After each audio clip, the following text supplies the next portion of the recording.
Good morning. আজকে কয়েকটি বিশেষ কোম্পানির রেজাল্ট বেরোবে।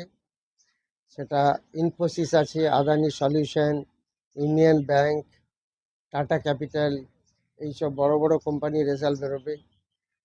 আর নিফটি কালকে 24,173 বন্ধ হয়েছে। আজকে সাপোর্ট থাকবে 24,030, 23,926। রেজিস্ট্যান্স থাকবে 24,277, 24,381। পাইভট থাকবে 24,206। এফআই কালকে 3,254 কোটি মাইনাস সেল করেছে, ডিআই 941 কোটি টাকা বাই করেছে। গিফট নিফটি আজকে ভোলেটাইল, আমাদেরও মার্কেট ওভারঅল যা দেখা যাচ্ছে তাতে করে আমেরিকান মার্কেট সমস্ত নেগেটিভে চলছে। ডাও, এসএনপি এবং ন্যাসডাক, ক্যাক ড্যাক্স, এফটিএসি খালি ক্যাক প্লাস আছে 70 পয়েন্ট। আর এশিয়ান মার্কেট মিক্সড আছে। আজকে মনে হচ্ছে যে আমাদের মার্কেট ভোলেটাইল থাকবে, 200 পয়েন্ট আপ ডাউন চলবে।